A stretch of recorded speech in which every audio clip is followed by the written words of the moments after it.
I'm Henry Sanchez with all of your news, sports, and weather. Our top story tonight comes from the world of international shipping. For the third year in a row, piracy is on the rise. Statistics released this morning indicate a 7% growth in pirate attacks, and that has some people worried.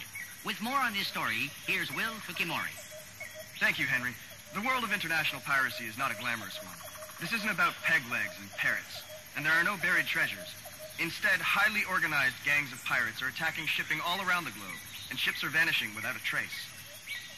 Pirates are mostly targeting ships transporting loads of electronics, not gold and jewels. But the cost is staggering. Billions of dollars worth of merchandise vanishes every year. The crews vanish as well. Some are forced to join the pirates. Others are simply killed, their bodies never found. Will, are any steps being taken to combat this epidemic of piracy? Some governments are suggesting ships move in convoys to make them harder to attack. Others are debating measures to escort vessels with warships. Few of these measures have been put into effect, however. Back to you, Henry. Thanks, Will. And now, on to some lighter news. Orangutan populations are making a comeback in the wild, according to new reports. This jolly simian, once feared to be on the brink of extinction, is now doing better than ever. And that's good news for all you monkey fans out there. Moving on to sports, Hamish McFarland was foiled in his attempt to swim around the world after only 217 miles.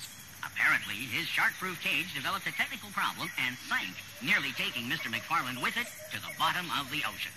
Rather than press on without protection, he decided to call it quits and try again another time. In other news, it's been a heavy typhoon season, and it's not over yet. The latest, Typhoon Randolph, was spotted a week ago, and it continues to gain strength. Tracking planes that flew through the storm today reported winds of up to 190 kilometers per hour near the wall of the storm's eye, and it's expected to get even stronger before it reaches land. Thus far, Randolph has only brushed uninhabited islands, and there has been no reported loss of life. Scientists are excited over the discovery of the most distant galaxy yet recorded. The collection of stars is literally 9/10 of the way across the universe. That means that the light that we see from it is over 3 billion years old. Scientists snapped a picture of the elusive galaxy, designated M8 Allen after its discoverer, earlier this week, but waited to release the news until they had proof of its extreme age. Housing starts are up 17% this month, a sign pointing to economic recovery. While consumer spending is down slightly, analysts expect that it will pick back up soon. People need to furnish their houses, said industry expert Sandrine Monteleone. It's a no-brainer. In entertainment news, it looks like everything old is new again. There are no fewer than 16 movie adaptations planned of books written before 1900, including 9 adaptations of Shakespeare plays.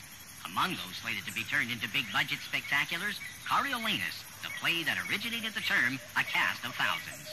Now, with modern CGI technology, that spectacle can finally be brought to the screen. Small pleasure boat cruises are up 35%.